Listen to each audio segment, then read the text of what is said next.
Hello dear friend, welcome to our channel K and N Tutorial। जैसा कि आपको पता है कि हमारे इस चैनल में आपको झारखंड टेट से रिलेटेड सारी क्लासेस दिए जा रहे हैं, जिसमें से हम लोगों ने अभी स्टार्ट किया हुआ है चाइल्ड डेवलपमेंट एंड पेडागोजी, जिसका हम लोगों ने 2 क्लास ले लिया है, जो कि था हमारा क्लास नंबर 1 और क्लास नंबर 2, जिसमें हम लोगों ने ग्रोथ एंड डेवलपमेंट स्टार्ट किया हुआ है और अभी हम लोग उसी को लेकर के आगे बढ़ रहे हैं। तो आज भी ग्रोथ एंड डेवलपमेंट से रिलेटेड ही कुछ चीज़ों के बारे में हम लोग और थोड़ा जानेंगे। आज हमारा ग्रोथ एंड डेवलपमेंट का लगभग सारे टॉपिक कंप्लीट हो जाएंगे, तो बने रहिए हमारे साथ हमारे इस क्लास में। और अगर आपको हमारे द्वारा दिया गया कंटेंट समझ में आता है, पसंद आता है, तो आप हमारे चैनल को लाइक कीजिए, शेयर कीजिए, सब्सक्राइब कीजिए।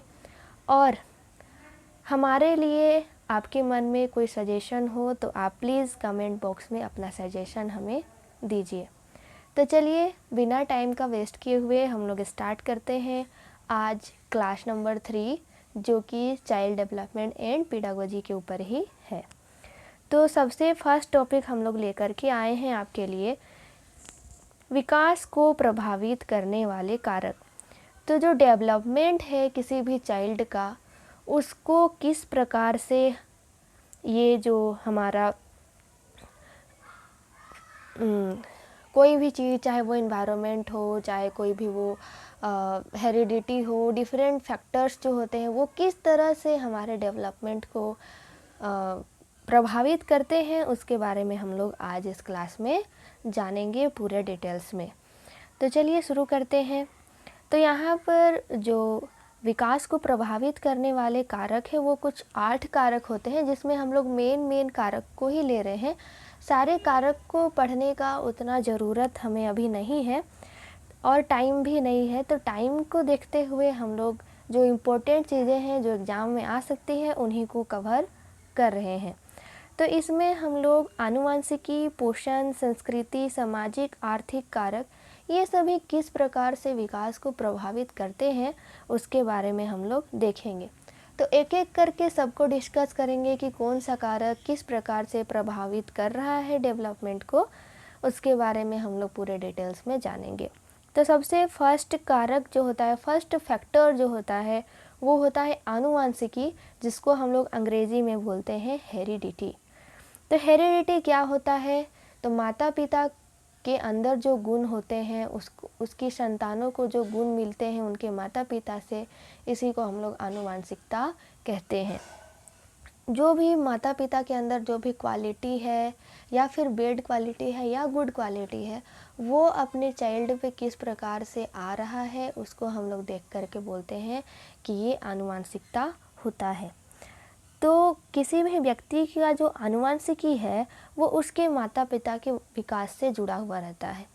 उनके माता पिता जिस प्रकार से विकसित होंगे उसी प्रकार से उसके चाइल्ड यानी कि उनके जो बच्चे होते हैं वो भी उसी प्रकार से ही विकसित होते हैं।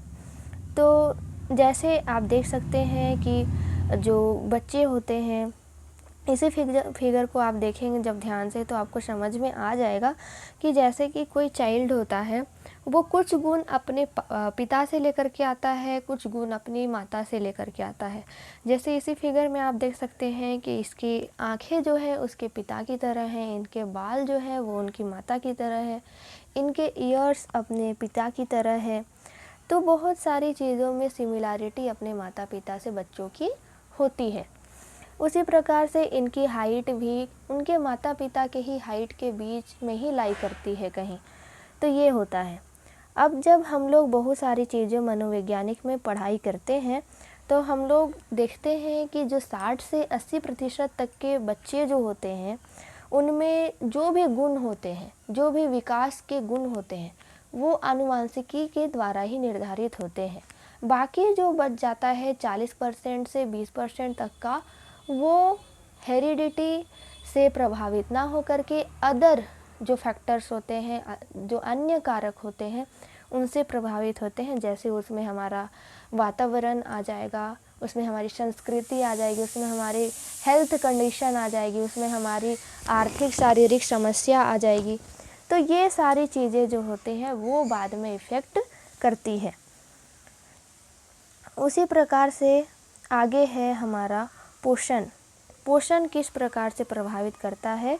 तो पोषण जो है उस बालक की वृद्धि को निर्धारण के लिए एक महत्वपूर्ण भूमिका निभाता है, क्योंकि पोषण जो होता है वो बहुत ज़रूरी होता है किसी भी चीज़ के विकास के लिए। अगर हम उसे सही प्रकार से पोषण नहीं दे रहे हैं तो वो बच्चा जो है कुपोषित हो जाएगा और जितना विकास उसका होना चाहिए उतना विकास उसका नहीं हो पाएगा।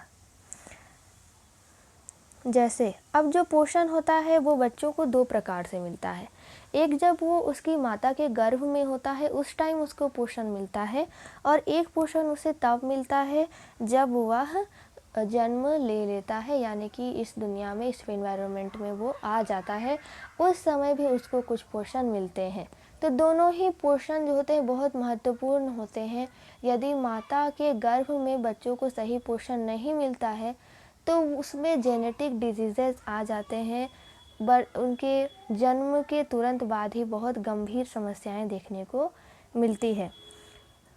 उसके बाद है हमारे पास, यदि बच्चा को सही पोषण मिला तो वो स्वस्थ रहता है जन्म लेने के बाद, लेकिन अगर उसको सही पोषण ना मिले तो वो मेल न्यूट्रिशन यानी कुपोषण का शिकार हो जाता है। और वो जो कुपोषण होता है वो 2 प्रकार का होता है। एक जो होता है जिसमें बच्चे का पेट आप देखना वो आगे की ओर निकल जाता है और जो चेहरे होते हैं वो मून फेस बन जाता है। उसी प्रकार से जो मेरस्मस होता है उसमें क्या होता है कि उसमें बच्चे के जो मांसपेशियां हैं वो बिल्कुल ही कमज़ोर हो जाती हैं और उनके जो मसल्स जो होती हैं, जो त्वचा होती है, बिल्कुल ही आपको ढीली ढाली दिखाई देंगी, उसमें कोई भी जान नहीं होता है। बाहर से ही आपको उसके अंदर का शरीर का पूरा स्ट्रक्चर दिखाई देने लगेगा। तो इस प्रकार की जो समस्याएं होती हैं ये बच्चों में पोषण की कमी से ही होती हैं। यदि उन्हें सही पोषण दिया जाए तो इस प्रकार की गंभीर समस्याओं से बच्चों को शायद ना जूझना पड़े। परंतु हमारे जैसे देश, क्योंकि आप सभी को पता है कि हमारा देश भारत विकासशील देश है, तो यहाँ पर इस प्रकार की समस्याएं आमतौर पर देखने को मिलती है, क्योंकि जितनी पोषण की रिक्वायरमेंट होती है बच्चों को उतनी उन्हें नहीं मिल पाती है। उसके पीछे बहुत सारे कारण हो सकते हैं जिसके बारे में हम लोग आगे डिस्कस करेंगे। अब देखिए संस्कृति बच्चे का जो डेवलपमेंट होता है, यानी कि संस्कृति कहने का मतलब कल्चर। किसी भी सोसाइटी का अपना अपना कल्चर होता है। अब वो जो कल्चर होता है वो किस तरह से उनके डेवलपमेंट में मदद करता है। कभी कभी आप लोगों ने देखा कुछ सोसाइटीज़ ऐसे होते हैं जहाँ पर कुछ फूड को नहीं खाया जाता है, उनको निषेध माना जाता है। तो इस प्रकार से जो ज़रूरी न्यूट्रिशन होते हैं वो बच्चों को नहीं मिल पाता है। तो ये भी एक कारण हो सकता है। संस्कृति के बारे में, कल्चर के बारे में हम ज़्यादा डिस्कस नहीं करेंगे, क्योंकि इसके बारे में आप लोग बेहतर जानते हैं, क्योंकि आप अपनी संस्कृति से जुड़े हुए हैं और किस संस्कृति में किस प्रकार की व्यवस्था है आप उससे भली भांति परिचित हैं। तो ये जो कल्चर होता है, ये कल्चर डिफरेंट चीज़ों में हमें देखने को मिलती है, जैसे लैंग्वेज में डिफरेंस हो जाना। तो डिफरेंट कल्चर के लोग डिफरेंट लैंग्वेजेस बोलते हैं, उनका मेडिकल क्योर भी अलग होता है। Religion, child rearing method, child को रखने का मेथड, किस प्रकार से वे उनका पालन पोषण करते हैं उसके तरीके में अंतर पाया जाता है। फूड में अंतर पाया जाता है, फोक आर्ट में अंतर पाया जाता है। सेलिब्रेशन करने का जो तरीका होता है, हर एक कल्चर में अलग अलग तरीके के आपको सेलिब्रेट करने का तरीका आप देखने को मिलेगा आपको। उसी प्रकार से मैनर्स, यानी कि उनका जो सम्मान करने का, उनका व्यवहार करने का जो तरीका होता है वो भी डिफरेंट होता है। उनके कल्चर के हिसाब से ही वो भी निर्धारित होता है। उसी प्रकार की क्लोथ एंड ड्रेसिंग में भी हम लोग उनके कल्चर को पहचान सकते हैं। जिस प्रकार, क्योंकि आप देखना, जैसे अगर हम राजस्थान चले जाएंगे तो वहाँ पे जो पहनने का, ओढ़ने का जो तरीका है हमारे साइड से, झारखंड साइड से काफ़ी डिफरेंट होता है। तो तो हर एक कल्चर का अपना अपना तरीका है, वो उनके लिए काफ़ी अच्छा माना जाता है और अच्छा है भी, क्योंकि इससे हमारे कल्चर को बढ़ावा मिलता है। तो ये सारी जो चीज़ें होती हैं ये भी डेवलपमेंट को काफ़ी हद तक प्रभावित करती हैं। उसी प्रकार से आगे है हमारा सामाजिक आर्थिक कारक, यानी कि सोशियो इकोनॉमिकल कंडीशन जो होते हैं वो भी बच्चों के डेवलपमेंट में बहुत प्रभाव डालते हैं। जैसा कि मैंने अभी पहले ही बताया है कि कुपोषण के शिकार कैसे बच्चे होते हैं, जिनके माता पिता उनको सही न्यूट्रिशन प्रोवाइड नहीं करा पा रहे हैं, और कहीं ना कहीं उनको सही न्यूट्रिशन प्रोवाइड नहीं कराने का कारण होता है उनकी आर्थिक स्थिति। यदि उसके माता पिता उतने सक्षम नहीं हैं अपने बच्चे का पालन पोषण करने में, तो वो बच्चा जो होता है वो माल न्यूट्रिशन यानी कि कुपोषण का शिकार हो जाता है। तो ये जो सामाजिक आर्थिक कारक होते हैं ये भी उनके डेवलपमेंट के लिए बाधा बनते हैं। उसी प्रकार से ये आप देख सकते हैं, इसमें हम लोगों ने सोशियो इकोनॉमिक डेवलपमेंट किस किस कारणों से प्रभावित होते हैं उन चीज़ों के बारे में इसमें लिखा हुआ है। उसी प्रकार है लिंग यानी कि जेंडर। तो जेंडर भी जो होता है वो भी प्रभावित को डिफरेंट एस्पेक्ट में प्रभावित करता है। जैसे कि महिलाएं जो होती हैं वो पुरुषों की तुलना में छोटी होती हैं। बेसिकली ऐसा ही होता है, क्योंकि जो महिलाएं होती हैं उनका आप हाइट देखना तो वो पुरुषों की हाइट की तुलना में थोड़ी सी कम होती है। इसका मतलब ये नहीं है कि महिलाएं कम विकसित हैं, पुरुष ज़्यादा विकसित हैं, ऐसा नहीं है। उनका फिजिकल स्ट्रक्चर ही ऐसा होता है, उनका जो डेवलपमेंट का तरीका ही जो ऐसा होता है जिसके कारण वे पुरुषों की तुलना में छोटी होती हैं, क्योंकि उनमें जो डेवलपमेंट का प्रोसेस होता है वो अलग होता है और पुरुषों में डेवलपमेंट का प्रोसेस अलग होता है। इसी प्रकार से उनमें हार्मोनल अंतर भी पाए जाते हैं। महिलाओं में महिलाओं में एस्ट्रोजन हार्मोन जहाँ पाया जाता है, वहीं पुरुषों में टेस्टोस्टेरोन हार्मोन पाया जाता है, जिसके कारण से ये बहुत हद तक प्रभाव उनके डेवलपमेंट में डालते हैं। तो कुछ चिकित्सीय स्थितियाँ यानी कि उनकी जो मेडिकल जो प्रॉब्लम होते हैं उनके कारण भी उनके ग्रोथ में, उनके डेवलपमेंट में प्रभाव डालते हैं। जैसे इसमें फर्स्ट लिखा हुआ है टर्नर सिंड्रोम।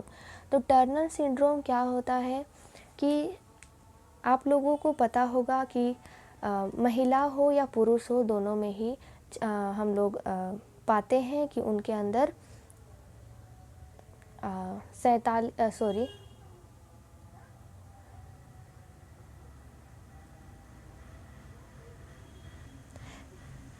23 जोड़ी गुणसूत्र पाए जाते हैं।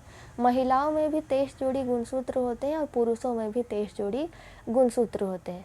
जो 22 जोड़ी गुणसूत्र होते हैं वो उनके गुण का निर्धारण करते हैं, पुरुषों का और महिलाओं का। लेकिन जो एक जोड़ी गुणसूत्र होता है, जो लास्ट वाला होता है, वो उन दोनों के लिंग का निर्धारण करता है। तो कभी कभी क्या होता है कि महिलाओं में 23 जोड़ी जो गुणसूत्र होते हैं वो अगर उनको हम 2 से मल्टीप्लाई करते हैं तो वो हो जाते हैं 46। लेकिन कभी कभी क्या होता है कि महिलाओं में एक गुणसूत्र गायब होता है, यानी कि उसमें टोटल एक्स गुणसूत्र होना चाहिए 46, बट वो रहता है 45, जिसके कारण से उनमें टर्नर सिंड्रोम देखा जाता है। ये जो एक्स गुणसूत्र की एक कमी होती है, इसी कमी को हम लोग टर्नर सिंड्रोम कहते हैं, और इसके कारण महिलाओं में पुरुषों जैसी कुछ क्रियाएं विकसित हो जाती है, उनमें कुछ पुरुषों वाले गुण आ जाते हैं और वे बांझपन का शिकार हो जाती हैं। उसी प्रकार से डाउन सिंड्रोम भी होता है, एकेंड्रोप्लासिया, कुशिंग सिंड्रोम, गिगेंटिज्म, असामयिक यौवन, बोनापन, कुपोषण, कैंसर, पाचन तंत्र के रोग। ये सारी चीज़ें भी जो होते हैं वो डेवलपमेंट को बहुत ज़्यादा प्रभावित करती है, क्योंकि जो नॉर्मल बच्चा होता है जिसे कोई समस्या नहीं होती, वो बच्चा इनकी तुलना में नॉर्मल डेवलपमेंट कर पाता है, परंतु इनकी चिकित्सीय स्थितियों के कारण ये उतने डेवलप उतनी तेज़ी से नहीं कर पाते और डेवलपमेंट में ये थोड़े पिछड़े रह जाते हैं। उसी प्रकार से है व्यायाम यानी कि एक्सरसाइज। एक्सरसाइज जो होता है वो हमारे फिजिकल डेवलपमेंट के लिए बहुत ज़रूरी होता है। तो ये जो कारक होता है ये भी कहीं ना कहीं हमारे डेवलपमेंट को प्रभावित करता है। उसके बाद है वातावरण। वातावरण जो होता है वो बहुत अहम भूमिका निभाता है हमारे डेवलपमेंट के लिए, क्योंकि जैसा वातावरण होगा बच्चा भी उसी वातावरण के अनुरूप ही व्यवहार करने लगता है। सभ्य वातावरण में रहने वाला बच्चा सभ्य बन जाता है और उसी प्रकार से असभ्य वातावरण में रहने वाला बच्चा उन्हीं की भांति व्यवहार करने लगता है। आप इसका उदाहरण भी ले सकते हैं, जैसे विद्वानों के समूह में रहने वाला बच्चा कहीं ना कहीं उसमें विद्वानों वाला गुण आ जाएगा, उसकी बातचीत की शैली जो होगी वो भी उन्हीं की तरह ही होगी। और उसी घर के बच्चे को, उसी जीन के बच्चे को अगर हम लोग एक ऐसे वातावरण में रखें जहाँ का वातावरण बिल्कुल भी सभ्य नहीं है, वहाँ पर दिन रात लड़ाई झगड़े होते रहे, तो उस तरह के वातावरण में बच्चा रहकर उसी प्रकार का बिहेवियर करना शुरू कर देता है। तो ये जो वातावरण होता है ये बहुत ही प्रभाव डालता है हर किसी के लिए, चाहे वो इंसान हो या फिर वो जानवर हो, एनिमल हो, सभी के जीवन में वातावरण एक महत्वपूर्ण भूमिका निभाता है।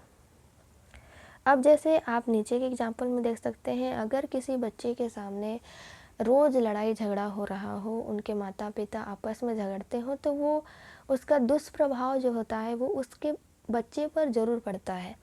तो हमें बच्चों के सामने एक ऐसा वातावरण, ऐसा माहौल बनाकर रखना चाहिए जिससे कि उसे इस प्रकार की गतिविधियों का सामना ना करना पड़े और वो अपना विकास अच्छी प्रकार से कर सके।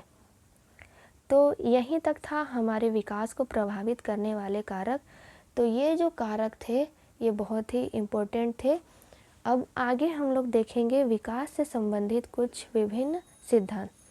तो बहुत सारे थ्योरीज़ हैं डेवलपमेंट को लेकर के, जो डिफरेंट मनोवैज्ञानिक ने अपने अपने आधार पर इसका सिद्धांत को प्रतिपादित किया है और उनके बारे में बताया है।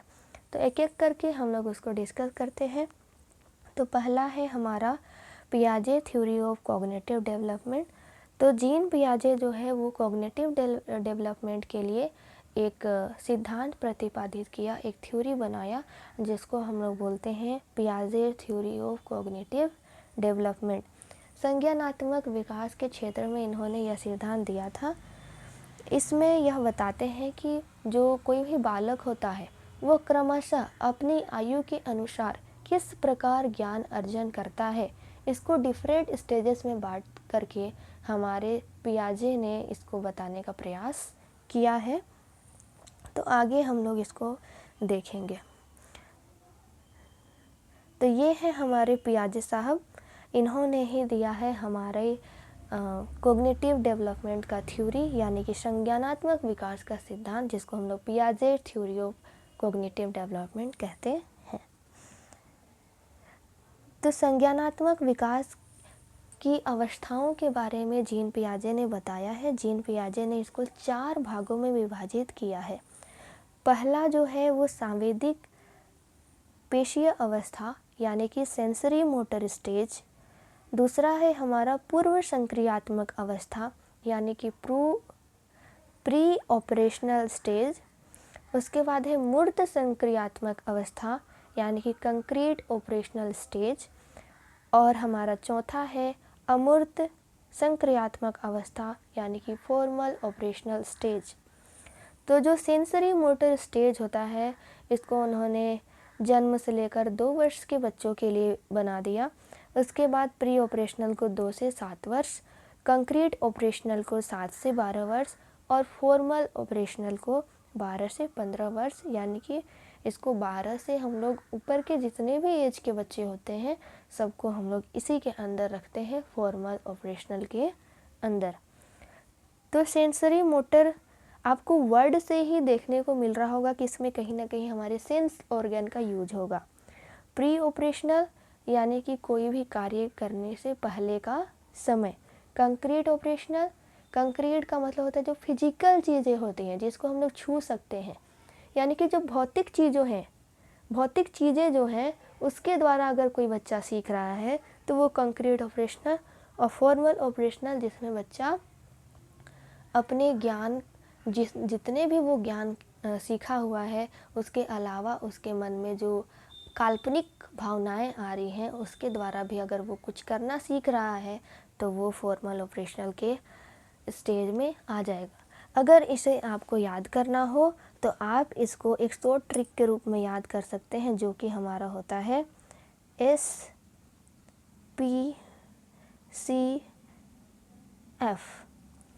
ये थ्योरी है, ये स्टेजेस है संज्ञानात्मक विकास की, जो बहुत ज़्यादा इम्पोर्टेंट है।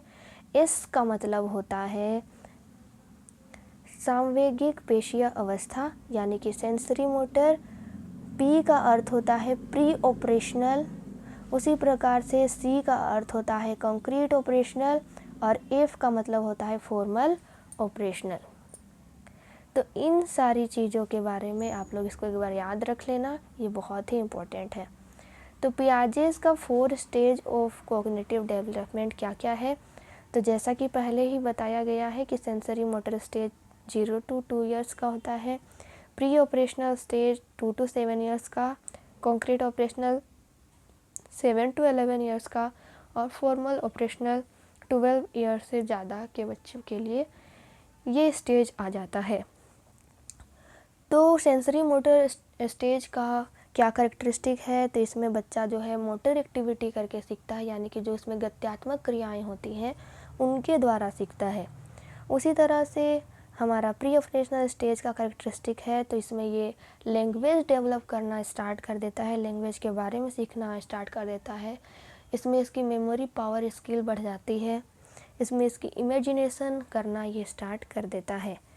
उसके बाद 7 to ईयर्स ओल्ड के बच्चे क्या करते हैं, वो ज़्यादा लॉजिकल हो जाते हैं, यानी कि तार्किक क्षमता का विकास करने लगते हैं इस एज के बच्चे, और कोई भी चीज़ों को अब वो इशारों से बताना, सिंबल से बताना शुरू कर देते हैं। जो 12 वर्ष से ज़्यादा उम्र के जो बच्चे होते हैं उनमें एब्स्ट्रैक्ट कॉन्सेप्ट यानी कि काल्पनिक जो चीज़ें होती हैं या काल्पनिक कॉन्सेप्ट जो होते हैं उनके बारे में वे सीख जाते हैं और उनके बारे में वे सीखने लगते हैं। तो एक एक करके इनके बारे में देखेंगे। सबसे फर्स्ट स्टेज हमारा संवेदी पेशीय अवस्था यानी कि सेंसरी मोटर स्टेज। इसमें बच्चा जो है अपनी संवेदनाओं, अपनी शारीरिक क्रियाओं और अपनी सेंस ऑर्गन के द्वारा सीखना स्टार्ट कर देता है। जैसा कि हमारा कितना सेंस होता है, 5 सेंसेस होते हैं, आप लोगों को पता ही होगा।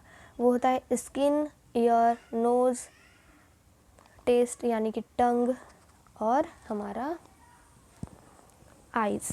तो ये सारी हमारी हैं 5 सेंसेस। इन्हीं 5 सेंसेस का यूज़ करके सेंसरी मोटर स्टेज के बच्चे बहुत सारी गतिविधियां करना और बहुत सारी नई नई चीज़ों को सीखना शुरू कर देते हैं। इन्होंने इस अवस्था को 6 उप अवस्थाओं में बांटा है।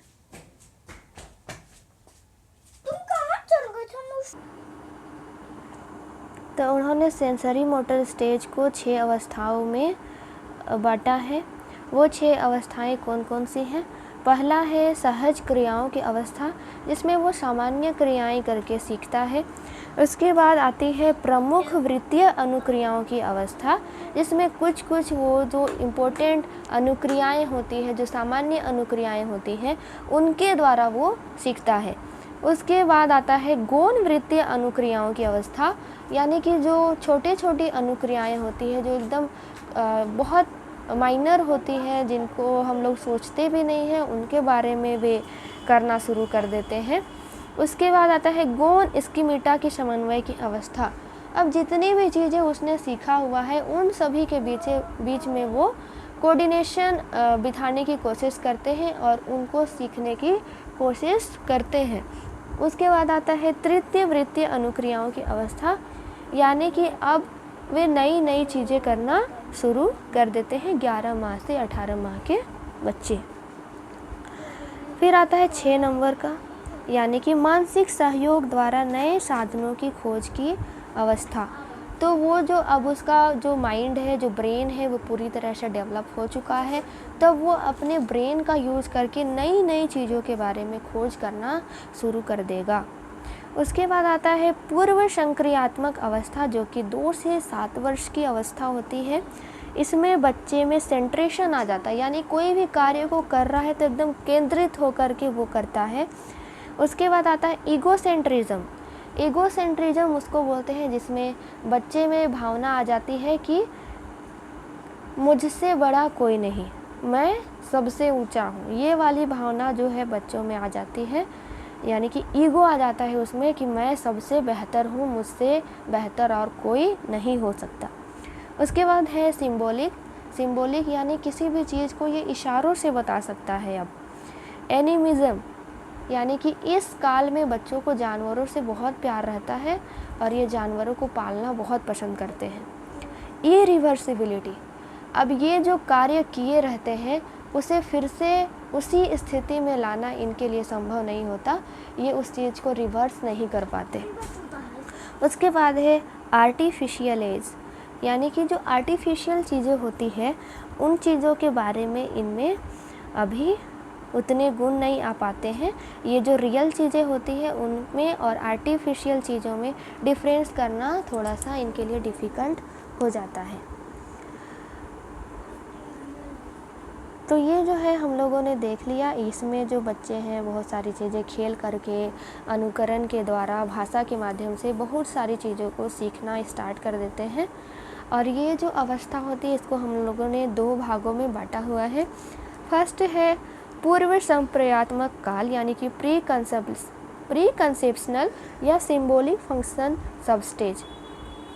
इस काल में जो बच्चे आते हैं वो 2 वर्ष से 4 वर्ष तक के बच्चे आते हैं और उनमें बहुत सारे संकेत, यानी कि जो सिंबल होते हैं, सिंबल और चिन्ह जो होते हैं उनको ये अपने मस्तिष्क में ग्रहण करने लगते हैं और ये जो निर्जीव वस्तुएं होते हैं उनको सजीव वस्तु में समझने लगते हैं। इसीलिए अगर इस स्टेज के बच्चों को आप देखना, अगर ये कहीं से चोट लग जाते हैं, मान लीजिए कि ये टेबल से चोट लग गए, तो इनके माता पिता क्या करेंगे कि इनको कुछ नहीं करेंगे, जो टेबल है उसी को 2-3 थप्पड़ लगा दिए, तो फिर उस वजह से बच्चा जो है वो खुश हो जाता है। वो सोचता है कि इसने गलती की थी, इस टेबल ने गलती की थी, इसको इसकी सज़ा मिल गई, अब मैं खुश हूँ, अब मुझे कोई प्रॉब्लम नहीं है। तो वो बच्चा उस टेबल को निर्जीव नहीं समझता, उस टेबल को वो सजीव समझता है। तो इस प्रकार की प्रक्रिया इस दौरान होती है। इस वर्ष के जो बच्चे होते हैं वो 1 शब्द या 2 शब्द के वाक्य बोल लेते हैं और 3 वर्ष के बालक जो होते हैं वो शब्दों को जोड़ करके एक वाक्य बनाना सीख लेते हैं। उसके बाद है अंतःप्रज्ञक काल, यानी कि इंस्ट्यूटिव थॉट सब स्टेज। ये 4 से 7 वर्ष तक के बच्चे होते हैं। इनमें छोटी मोटी गणना करना, जोड़ना घटाना, ये सब इनको आ जाता है। उसी प्रकार से संख्याएं भी ये सीख चुके होते हैं। उसके बाद है मूर्त संक्रियात्मक अवस्था, जो कि 7 से 12 वर्ष तक का होता है। इस अवस्था में बच्चे क्या करते हैं, वो किसी भी चीज़ को, कोई भी वस्तु जो सिमिलर दिखाई दे रहा है, समान दिखाई दे रहा है, उन वस्तुओं को कैटेगराइज करने में, वर्गीकृत करने में सक्षम होते हैं, जैसे कि आप इस चित्र में देख पा रहे हैं। अब इन बच्चों में एक समस्या होती है जिसको हम लोग बोलते हैं कंजर्वेशन, यानी कि इनमें कंजर्वेशन की समस्या होती है। अगर आप इनको सेम अमाउंट ऑफ, जैसे कि इस एग्जांपल में आप देख सकते हैं, फर्स्ट वाले में तो हम लोगों ने सेम अमाउंट ऑफ वाटर रख दिया, तो इसमें इसको कोई प्रॉब्लम नहीं होगी, वो बता देगा कि दोनों में ही बराबर मात्रा में पानी है। अब दूसरे स्टेज में हम क्या करेंगे कि ये जो सेकेंड वाला ग्लास है इसका उठा करके एक लंबे वाले ग्लास में रख देंगे, पानी को उसमें डाल देंगे। अब फिर उससे पूछेंगे कि बताओ किस में ज़्यादा पानी है, तो वो बच्चा लंबे की ओर इशारा करेगा कि इसमें ज़्यादा पानी है, लेकिन दोनों में बराबर पानी है। तो ये समस्या इन बच्चों में होती है। उसके बाद होता है रिवर्सिबिलिटी।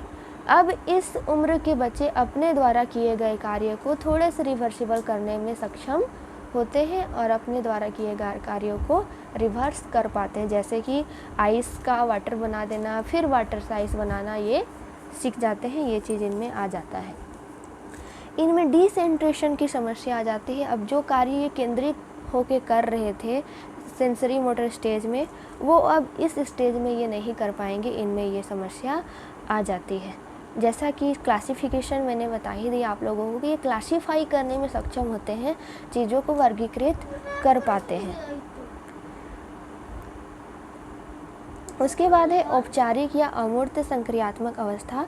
यह अवस्था जो होती है वो 12 वर्ष के बाद जो भी बालक आते हैं उनमें इसी प्रकार की अवस्था देखने को मिलती है। औपचारिक या अमूर्त संक्रियात्मक अवस्था, जिसको कि हम लोग इंग्लिश में बोले थे फॉर्मल ऑपरेशनल स्टेज, इसमें बच्चे क्या करते हैं, इनमें अगर बच्चे के अंदर में कोई आइडिया आ रहा है तो उसके बारे में ऑब्जर्वेशन करेंगे, प्रयोग करेंगे कि कैसे हो रहा है, फिर उसके बारे में वो उस प्रयोग से कंक्लूज़न की ओर आते हैं। जैसे कि उन्हें एक आइडिया आया कि सभी मनुष्य जो होते हैं, सभी आदमी जो हैं वो एक मॉर्टल है, तो सिमोन जो है वो एक व्यक्ति है, तो वो भी क्या होगा, एक मॉर्टल होगा। अब सिमोन के अलावा वहाँ एक और व्यक्ति है जिसका नाम है जेसन, और वो भी एक मॉर्टल है। तो ये चीज़ इनको समझ में आ चुका है, कंक्लूजन ये निकाल लेते हैं कि अगर सभी व्यक्ति मॉर्टल हैं और सिमोन भी तो एक मैन है तो वो तो मॉर्टल होगा ही, लेकिन जेसन जो है वो भी तो एक मैन है, तो इसका मतलब वो भी मॉर्टल होगा। तो ये सीख चुके होते हैं। उसके बाद है इंडक्शन में ये देखते हैं, ऑब्जर्वेशन करते हैं किसी चीज़ से। मान लीजिए उनके सामने कोई ऐसी चीज़ आ गई, जलती हुई चीज़, फर्स्ट टाइम उन्हें नहीं पता था कि जलती हुई चीज़ से क्या होता है। जब उन्होंने उस जलती हुई चीज़ पर अपने हाथ रखी तो उन्हें ये समझ में आ गया कि आग जो है, बर्निंग स्टोव जो है, वो उनके हाथ को जला सकती है। तो ये चीज़ उनके दिमाग में बैठ गया कि सभी स्टोव जो होते हैं वो सेम तरीके से ही कार्य करते हैं। तो अब वो कंक्लूज़न पर आ गया है, वो एक थ्योरी बना लेगा अपने मन में। वो सोचेगा कि हम लोगों को गैस स्टोव से थोड़ा सा सावधानी बरतनी चाहिए, उससे थोड़ा सा बचकर रहना चाहिए, क्योंकि वो क्या कर सकता है, हमारे हाथों को जला सकता है।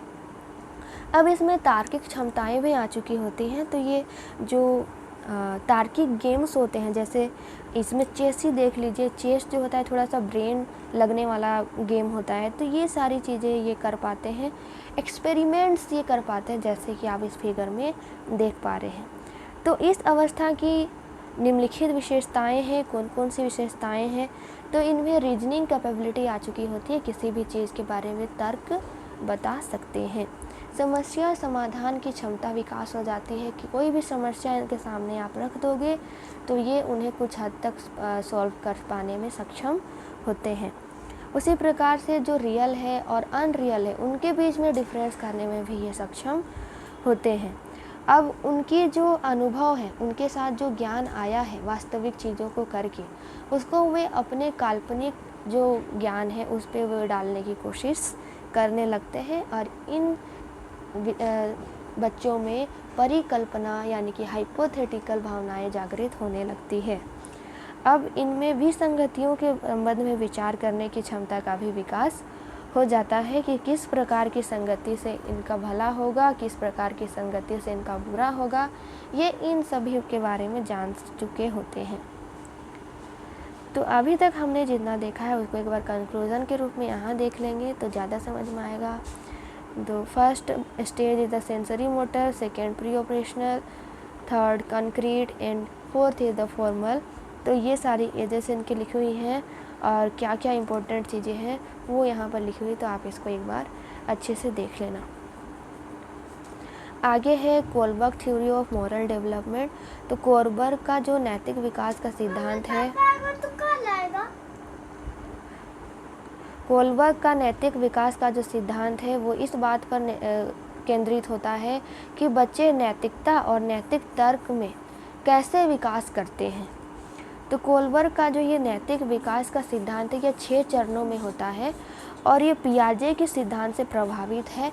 जिस प्रकार से पियाजे ने 3 सिद्धांत दिया था उसी प्रकार से इन्होंने उन्हीं 3 सिद्धांतों को लेकर के उसमें 6 चरण बनाए हैं और 3 स्तरों में दिया है।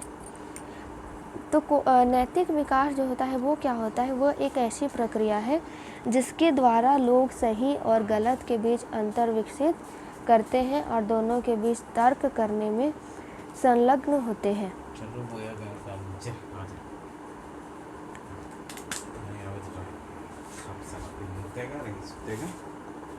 तो कोलबर्ग के सिद्धांत को जो है 3 प्राथमिक स्तरों में विभाजित किया गया है। नैतिक विकास के प्रत्येक स्तर पे 2 चरण होते हैं।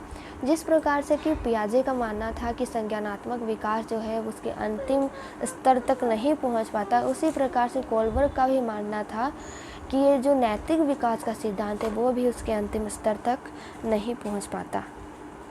तो इसमें मोरल डेवलपमेंट के जो स्टेजेस है वो कौन कौन से होते हैं?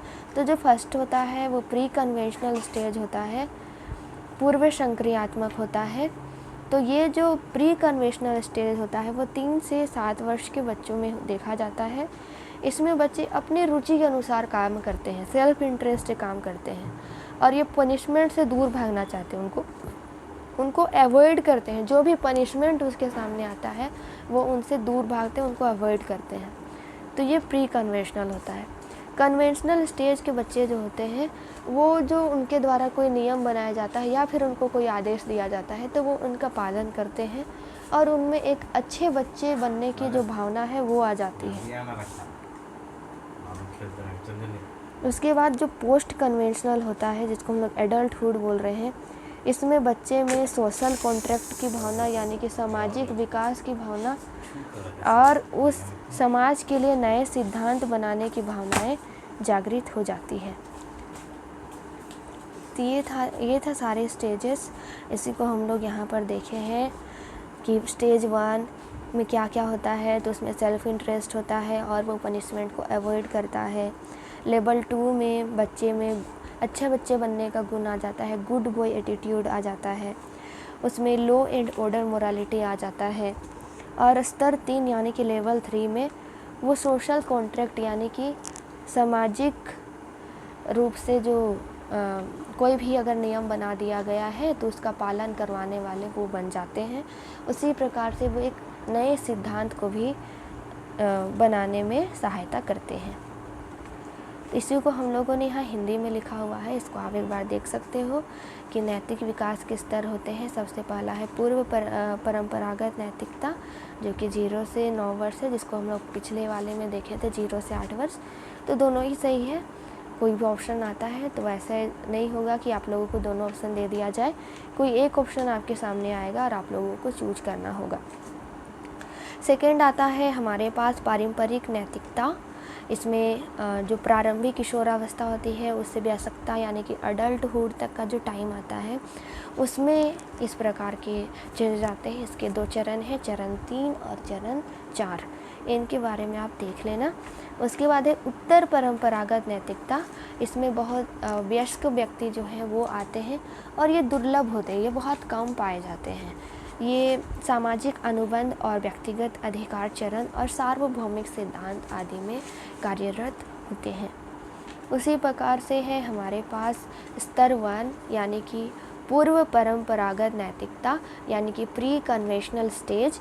इसमें बच्चा जो है, जैसा कि मैंने पहले बताया था कि इसमें बच्चा अपने रुचि के हिसाब से कार्य करना पसंद करता है। ये किसी की ज़्यादा जोर ज़बरदस्ती, ज़्यादा अनुशासन में कार्य करना पसंद नहीं करता और इसमें बहुत सारे नियमों को तोड़ने का इसमें भावनाएं रहती हैं। तो ये जो बच्चा होता है ये अपने रुचि से ही कार्य करेगा और उसको कोई पनिशमेंट दिया जाए तो उन पनिशमेंट को वो तोड़ने का प्रयास करेगा। तो इसके 2 चरण होते हैं। चरण 1 जो है वो आज्ञाकारिता और दंड और चरण 2 जो है वो व्यक्तिवाद और विनिमय।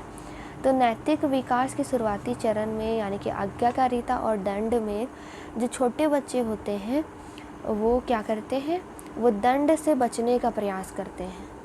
उसके बाद चरण 2 में जो है इसमें बालक जो होते हैं वो अपने जो कार्य होते हैं उनका मूल्यांकन अपनी व्यक्तिगत आवश्यकताओं की पूर्ति के लिए करते हैं और चाहते हैं कि मेरी आवश्यकताएं कैसे पूरी हो, जिस आधार से उनकी आवश्यकताएं पूरी होगी उसी आधार से वो कार्य करना चाहते हैं। उसके बाद आता है हमारे पास स्तर 2 यानी कि पारंपरिक नैतिकता। तो नैतिक विकास की अगली अवधि अच्छे और नैतिक क्या है इनके बारे में बताने के लिए है। और इस दौरान में जो बच्चे होते हैं, जो किशोर होते हैं, किशोर यानी कि जो एडोलेसेंस की पीरियड में जो बच्चे आते हैं यानी कि जिसको हम लोगों ने 12 से लेकर के 18 वर्ष तक कैटेगराइज किया था, इस प्रकार के जो बच्चे होते हैं इनमें इनके सामने एक व्यक्ति जो होता है उनके समाज का, जिसको एक रोल मॉडल मान लेते हैं, और जो जिन्हें ये पसंद करते हैं उन्हीं के अनुसार ये अपने नैतिक मूल्यों को मानते हैं और उन्हीं के आधार पर ये कार्य करते हैं। तो चरण 3 में ये क्या करते हैं, ये अच्छे पारस्परिक संबंधों का विकास करते हैं, यानी कि जो अपने दोस्त होते हैं, अपने सहपाठी होते हैं, अपने जो सोसाइटी के लोग होते हैं, उनके साथ ये अच्छा संबंध, एक अच्छी रिलेशनशिप बनाना चाहते हैं। उसके बाद होता है चरण 4। इसमें ये सामाजिक व्यवस्था को बनाए रखना चाहते हैं। ये चाहते हैं कि जो भी समाज में जो नियम बनाए गए हैं, जो सामाजिक व्यवस्था बनाई गई है, उसका अनुपालन सभी लोग करें और ये स्वयं भी उस बनाए गए नियमों का पालन करना शुरू कर देते हैं। उसके बाद है स्तर 3, यानी कि उत्तर परंपरागत नैतिकता। नैतिक विकास के इस स्तर पर लोगों में नैतिकता की अमूर्त सिद्धांतों की समझ विकसित होती है। इस स्तर के भी 2 चरण होते हैं। चरण 5 जो होता है वो सामाजिक अनुबंध और व्यक्तिगत अधिकार।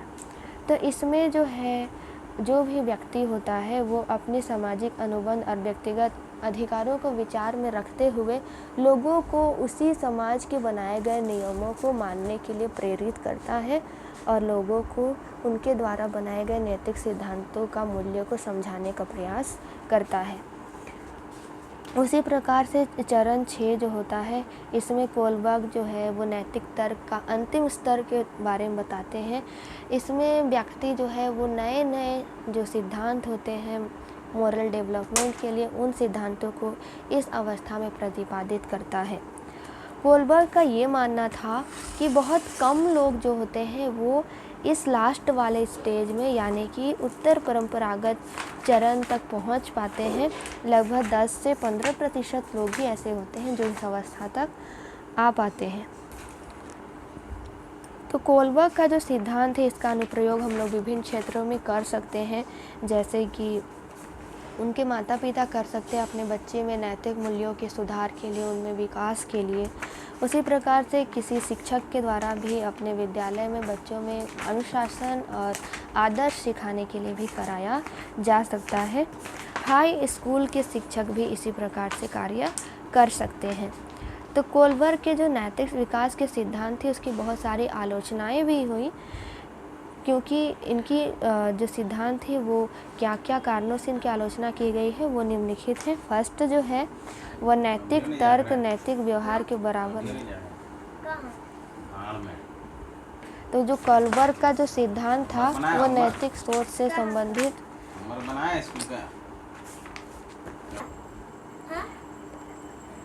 तो कोलबर्ग का जो सिद्धांत था वो नैतिक मनोविज्ञान के विकास में महत्वपूर्ण भूमिका निभाई है, लेकिन फिर भी उसकी आलोचना की गई है क्योंकि इन्होंने नैतिक तर्क नैतिक व्यवहार के बराबर नहीं है ऐसा कहा है।